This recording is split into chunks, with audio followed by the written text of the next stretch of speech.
I just read one sutta. This is from Anguttara Nikaya, Book of the Tens, Sutta 69, Topics of Discussion. It gives a good definition of what we call sambapalapa, or idle chatter, or what we call useless speech, things that are not suitable topics of conversation for bhikkhus. And I actually found if you cut out these particular topics of conversation, then you almost never speak. It's actually not that easy to do. Topics of discussion. On one occasion, the Blessed One was dwelling at Savatthi in Jeta's Grove, Anathapindika's park. Now, on that occasion, after their meal, on returning from their alms round, a number of bhikkhus had assembled in the assembly hall and were sitting together engaged in various kinds of pointless talk, that is, talk about kings, thieves, and ministers of state, talk about armies, perils, and wars, talk about food, drink, garments, and beds, talk about garlands and scents, talk about relatives, vehicles, villages, towns, cities, and countries, talk about women and talk about heroes, street talk and talk by the well, talk about the departed, miscellaneous talk, speculation about the world and the sea, talk about becoming this or that. Then in the evening, the Blessed One emerged from seclusion and went to the assembly hall. So the evening, meaning they were in there all day, engaged in this type of talk. Then in the evening, the Blessed One emerged from seclusion and went to the assembly hall, where he sat down on the prepared seat. The Blessed One addressed the bhikkhus. Bhikkhus, what discussion were you engaged in just now as you were sitting together here? What was the conversation that was underway? Here, Bhante, after our meal, on returning from our alms round, we assembled in the assembly hall and were sitting together engaged in various kinds of pointless talk. That is, talk about kings, thieves, and ministers of state, talk about armies, perils, and wars, talk about food, drink, garments, and beds, talk about garlands and scents, talk about relatives, vehicles, villages, towns, cities, and countries, talk about women and talk about heroes, street talk and talk by the well, talk about the departed, miscellaneous talk, speculation about the world and the sea, talk about becoming this or that. Bhikkhus, it is not suitable for you, clansmen who have gone forth from the household life into homelessness out of faith, to engage in various kinds of pointless talk, that is, talk about kings, thieves, and ministers in state, talk about becoming this or that. There are, bhikkhus, these 10 topics of discussion. What 10? Talk on fewness of desires, on contentment, on solitude, on not being bound up with others, on arousing energy, on virtuous behavior, on concentration, on wisdom, on liberation, on knowledge and vision of liberation. These are the 10 topics of discussion. If, bhikkhus, you engage in discussion on any of these 10 topics, your splendor might surpass even the splendor of the sun and moon, as powerful and mighty as they are. How much more so than that of wanderers of other sects? It's always nice to be reminded of topics of discussion. And then I'll read this talk from Longpa Liem. This is another one that I like to recollect these because this would have been given. I don't think I was present for this talk because we were entering the Vasa at Wat Pah Nanachat in 2005, but this was given upon entering the Vasa at Wat Nong Papong in July 22nd, 2005. And it's at a time when Longpa Liem was struggling with some difficulties with his heart. And he was actually, a number of the senior monks were trying to convince him to undergo a heart surgery at that time, and it wasn't sure what was going to happen. But his heart was actually having a lot of issues and operating at a very low percentage of normal. So he was undergoing some serious health difficulties at this time. In the period that we determined to spend the Pansa, or that's Thai for Vasa, a period of 90 days, we take up both aspects of the Buddha's teaching, the side of study, the Pariyatti-Dhamma, in which we have to get a bit of a foundation, and the side of practice, Pati-Pati-Dhamma, in which we should already know what is what. We rely on this period for developing these two because during this time we don't need to worry and make plans about what to do and where to go. This cuts off all the problems about the things that we think we need to do when we are following our desires. We rely on this period for doing our duty of changing from the mundane state to one which has more valuable qualities. We can observe that those principles of life in society, the lay system, and the principles of one gone forth are different. Having come from the lay system, we are now the ones gone forth. The gone forth life has ideals, and there are standards of behavior and practice.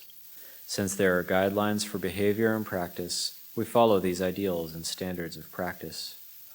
If we were to use our former system of life, the way of life of a layperson, there wouldn't be much value. We have to keep reminding ourselves that we are now of a different gender than lay people or householders, who do as they like and act according to their moods. In Thailand, they say you've had a gender reassignment if you become ordained. It's considered a different gender. They call samana pate, or the gender of the samana, or the religious seeker. But we have standards and principles in the way we live. We are those who see the disadvantages and dangers in the round of rebirth. We need to have principles in our lives. At least we need sila. Keep in mind that sila is one of the ornaments of one gone forth. We need to be cautious and restrained in the way we live in regard to our manners, our actions, and our expressions of body and speech, so they don't become inappropriate. We need to keep them appropriate. This needs to be cared for and maintained. In our practice, we take on the principle of living as one who goes against the stream of lay life and the stream of worldly attitudes. We know what that stream is like. It is constantly influenced by delusions, desires, and defilements. It is always lacking and insatiable, like a fire that can never have enough fuel.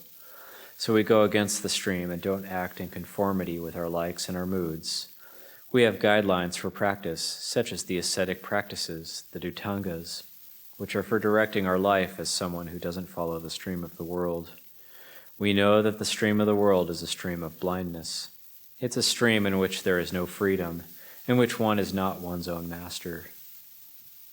We need to change our character and habits, change our feelings, not allowing them to be like those of lay people who follow their moods and the stream of their desires. People's desires are centered around the worldly dhammas. These are the things that concern worldly beings. They are all about worldly materialism, the nutriment for beings in the world. As samanas, we have a close look at ourselves, trying to find skillful means that help to relieve and eradicate these desires that stain our minds. We try to reduce the mind states where we crave for entertainment, amusement, and diversion, and start looking at the world from a perspective that brings relief from desires. This is how we try to see things. The question is, where exactly should we look? In fact, we can look toward both material objects, such as the body, and toward the mind and its moods. In one of his similes, the Buddha emphasized that we should realize how we experience things is usually like when we are fascinated by a fancy, dazzling royal chariot. Fools get carried away with such a thing, but those with understanding won't see any substance there. We try to see things in a way where we don't get overpowered by craving when we interact with things. The Buddha taught us to pay attention whenever material possessions come to us. Even in terms of external things, such as the clothes we wear, the food we eat, and our dwellings, the Buddha wanted us to understand that they are merely elements that simply follow their nature. They keep transforming in a way that we don't want them to. Contemplating this helps to relieve our eagerness. The Buddha instructed that taking delight in sensual pleasures and the desire for more and more of these pleasures are dangers for the Sangha. We should be determined to look, to know, and to see in a way that doesn't get trapped in the fetters and bonds created by the sense of self. Contemplating and investigating, we allow the sense of self to abate and eventually be dissolved by understanding the three characteristics. This is an aspect of Satcha Dhamma, the ultimate truth of nature. Aniccatta is the state of not being permanent. Anatta is the aspect of nature which doesn't give rise to the burden of conceit. Ultimately, there isn't anything that is in a state of true constancy or absolute certainty. Nothing can be called stable or permanent. Seeing this will bring a relief from those mind states where we delight in things and become deluded. The various forms of ignorance become less. We experience a reduction of heat, a sobering up from drunkenness, and a relief from dukkha. When we find that we can relate to things in this way, it changes us from the ordinary ways experienced by worldly people and gives rise to a state that has more valuable qualities and feels peaceful and cool. The Buddha taught that we need to remind ourselves that we now have a different status than lay people. We depend upon others for supporting our lives. For this reason, we need to develop ourselves into somebody who welcomes whatever they are given happily and does not feel like changing and improving things according to the pull of craving and ignorance. He puts down these feelings and abides in a state which is light and grounded in peace, irrespective of whether what he receives is good or bad. Actually, there isn't anything good or bad. It is only due to having desires that good and bad come to be. We have to approach and reflect on things like this, which means humbling oneself to become one who accepts the truth of nature. Whoever accepts the truth of nature will not get too worked up and will not experience many problems. This is done for the sake of peace of mind, not for anything else. Peace from desires and craving, peace from the defilements. We need to develop and recollect the attitude of applying effort, having mindfulness and clear comprehension. This means getting rid of the sense of grasping, as if one was out of one's mind, always seeking to gain as much as one can, like worldly people do. Rather, we live as ones who have mindfulness and who recognize the correct measure in the way we lead our lives. We live appropriately. This way of conduct reminds us of being somebody who recognizes how much is enough. One won't get worked up when one knows the right measure. Having a little is enough. Having a lot is enough. These are some of the qualities and signs of somebody who practices purifying their character and habits. He always reminds himself of these qualities, which are the ornaments of one who has gone forth. The outward signs of the body are something that we can all see. They include the robes, things we use to cover ourselves to protect us from heat and cold. But there also need to be inner signs of the qualities of Dhamma. At least we should foster the beauty that comes from having intentions that are grounded in a sense of shame. Having a sense of shame, hiri, enables us to restrain ourselves from falling into what is evil or bad. The Buddha held that having a sense of shame is like a goad for forcing an ox to pull its cart toward its destination. This is known as sila, observing virtuous conduct, or maintaining standards of practice, which are harmonious and which cause beauty to arise. Walking, one is beautiful. Standing, one is beautiful. Sitting, one is beautiful. Speaking, one knows the right amount. It makes one feel that the aspects and signs of a samana are present in every way. This requires being one with a sense of shame, somebody who has got sila. We consider this to be one of the constituent factors of our going forth, of our practice. As concerns meditation, having mindfulness is really necessary. Mindfulness is a Dhamma that gives great support. We must know the flow of the mind, the flow of defilement and craving, the flow of the world, not making ourselves like a water hyacinth, going up whenever the water level rises and going down whenever it falls. If there's delusion, letting it be just delusion. If there's mindfulness, letting it be just mindfulness. We need to know how to go against the stream, have mindfulness and clear comprehension, not to be fooled by the world, not to be misled by moods such as praise, blame, gain, and loss. We shouldn't feel obliged to go along with everything, but have a sense of self-discipline, being able to tame our minds. If we get what we wish, we get what we wish. It's just that. If we don't get what we wish, so be it. We need to know how to put things down, how to abandon them. This should be sufficient to create the feeling of being one's own refuge, of not being fooled by the world or by moods. Be somebody who conducts himself with samadhi, with a mind standing firm, mind objects standing firm, not becoming overpowered and lost. Develop the quality of resoluteness. We have immunity and we have firmness. To have immunity is something very valuable. It needs to be trained and learned. These are aspects of our being samanas, being ones who have gone forth. Some of our views may lead us into ways of thinking that aren't right or appropriate. Then we should remind ourselves of nature, seeing things in a way that accord with nature. In the words of the Buddha, having wisdom and all-around knowledge of this heap of sankharas. Sankharas are compounded things. This needs to be understood on the basis of the experience of impermanence. Certainly, there are states that are hard to endure, but there are also the states where there isn't anything at all. We try to focus on seeing things in this way, letting our understanding be a factor that influences our way of living. We also need to be aware of the conventions that govern the way we live together with other people. If that's not the case, we won't attain freedom. To like certain people one moment and later hate them is like a virus causing damage to us and keeping us from a state of peace. That's why we need to know, watch, and observe things that are related to us. Bit by bit, we have to put our hearts into those things. If there are times when our behavior or our actions aren't good, our friends in the Dhamma might caution or criticize us. Then we have to know how to accept it, not just taking our own feelings as a basis or taking the self, the atta, as our principle. We need to know how to relax, whether the criticism is right or wrong. We need to be humble and lower ourselves first. If the criticism is right, we really need to accept that there are still parts of ourselves that we have to face with humbleness. Our practice relies on following certain ways that uphold the training.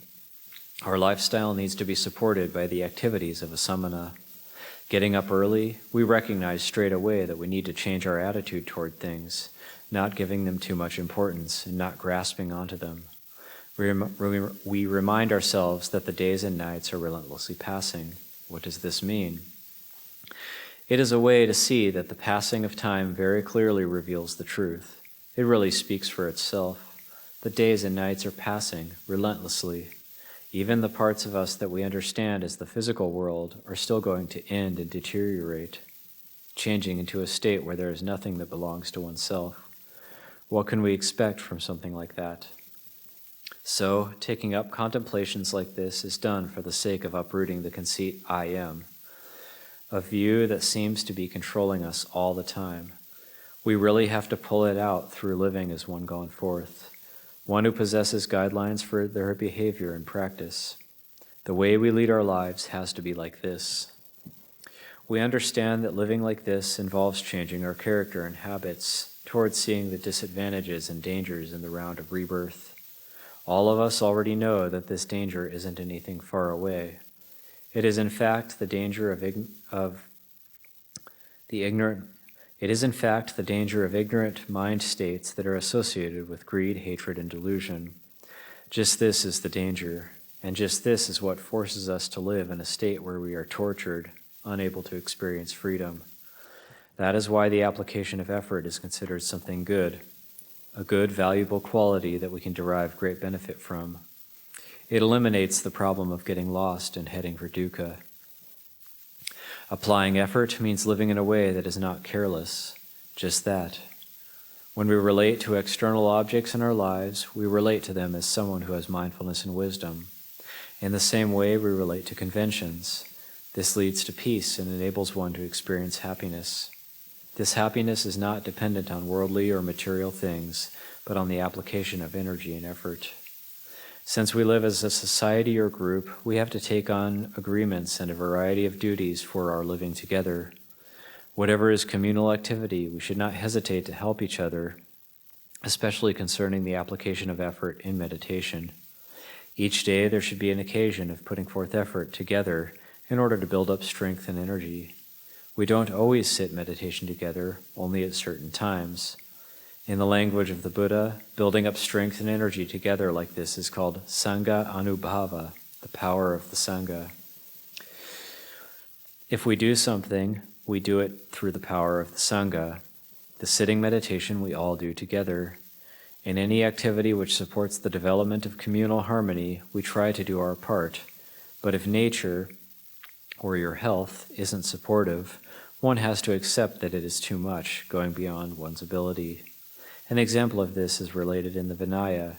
It concerns our use of requisites to cover ourselves, the robes. The Buddha forbade us to be without the 3 robes, even for one night, but he did allow us to be without them if our body and our form elements are in a state of deterioration. This is about nature and the fact that it is beyond the range of one's control. But if one is still in a healthy state, the Buddha advised us not to be careless and to live in a way where we put our hearts into looking after and protecting our requisites for the purpose of developing ourselves. We need to have these things to cover ourselves.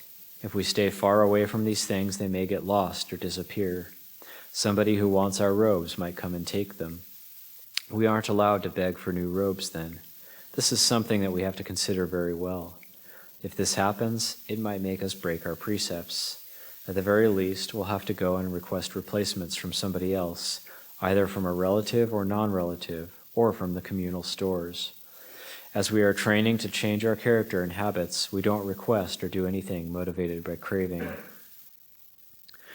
Don't go and use all the different tricks of deceit and ways of acting based on craving. We should be as straightforward as possible, not making excuses in this way or that. One can't do that, finding excuses. We've been excusing ourselves for a long time already, and it just reinforces bad habits, the habits of a fool. Now, who's going to do this? Our training has to have resoluteness. To be resolute means to possess strong mental determination. This can cut off those problems that give rise to degeneration and decay. This is what it depends on. It depends on the actions that we do. Just that.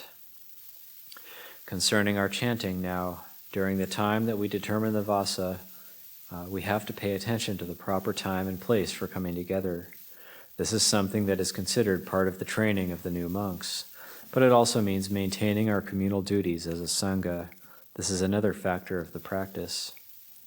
Something else that we consider to be part of the season of Pansa is that we will have studies related to the Pariyatti Dhamma, the Vinaya, the training rules, concerning the things that the Buddha forbade us to do, for the sake of support and for bringing our knowledge to a deeper level.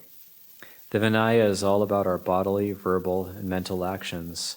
One can say it is something that affects all aspects of our lives. Today we have come together to determine the Pansa. Right now my health is in a state which can definitely be called not sure. It is in a state of degeneration related to the pumping mechanism, the motor inside the heart. The condition of the heart isn't good. The muscles of the heart are weak. These muscles don't have adequate strength to effectively function, to pump. The heart doesn't contract as forcefully as it should. So I had to rely on consulting those who have sufficient experience and knowledge. They said the system is not capable of ejecting all the fluid out of the heart. This causes fluid to back up, to accumulate in the heart. This further weakens the heart, causing it to become enlarged, and there is the possibility of it stopping to work, which in technical terms is called having congestive heart failure, suddenly and unexpectedly. All this is merely a matter of nature. I think of it like this. It's about the process of deterioration in nature, but being in a position of living in a society, one just can't let go.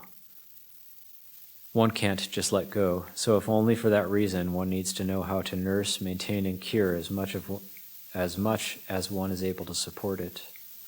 These are some of the issues concerning this body that I'm facing now. I'm telling you this to let you all know. It isn't anything that's far away. Concerning other inner organs like the liver, lungs, and kidneys, they are still functional. But the system of the heart is damaged, simply that. There's the chance of complete failure. This can happen suddenly. There's nothing difficult about it. It's not hard, and it's good in that there will be no pain. Only the breathing becomes quicker, that's all. We went to see the doctors, and they said that these will be the symptoms preceding total heart failure. I have the feeling that the tests, checks, and things that they have observed support this diagnosis. Regarding the fact that we are living together, we have come together now for determining the Pansa, in order to create feelings that give rise to concord and unanimity in the principles of Dhamma Vinaya. So today we will do this act of determining the pansa with each other as witnesses. We will understand that this is a special occasion in this period. I don't have much more, so I won't say much more. It is appropriate. If I speak a lot, it also uses a lot of energy, so I'd like to use this occasion to express my appreciation for all of us who have come together for determining the pansa, doing the duty of changing our characters and habits, and leading our lives as those who see the disadvantages and dangers in the round of rebirth.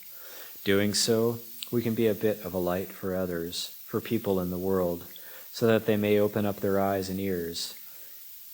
Because just as the external light is capable of giving support and convenience, the light inside is capable of making the hearts of people in society change. May you all have happiness that is without any dukkha. With your permission, I will end now. And I remember that period of time because I had been in Thailand for about a month, and it was my first ever time living in Thailand. And I remember hearing about, for example, Ajahn Nyaniko, who was the abbot of Wat Pananachat at that time. He was very worried about Longpa Liem, and there was a lot of senior monks talking about what to do about this and the possibility that he might actually die, and what were we going to do about it, and also, but then soon after that, it was actually during the pansa that a heart surgeon who was very, very skilled was found, and he actually wanted to operate on Longpa Liem. And that did take place, which he said extended his life considerably. So thanks to that, we still have Longpa Liem with us at this time. But Longpa Liem himself was talking about the possibility of dying quite a bit at that time, and I don't know if it's true where he says it won't be very painful. I think he has a huge pain tolerance from my understanding, having a heart attack or having heart failure would actually be quite painful, at least temporarily. But I think Longpa Liem, he's just exhibiting that he's completely unafraid of it and not at all concerned about death or about the process of dying. So it's kind of a talk like that is kind of like his lion's roar, so to speak, as well. What's that? He's 83 now, I believe. Any questions or comments? The woodpecker is going, so it's kind of thinking that's also the building following the way of nature, just natural deterioration. I was considering a couple days ago that we just nothing we do can really stop the woodpeckers from pecking on this building. And to just surrender, just admit that they've won, that they can have the building.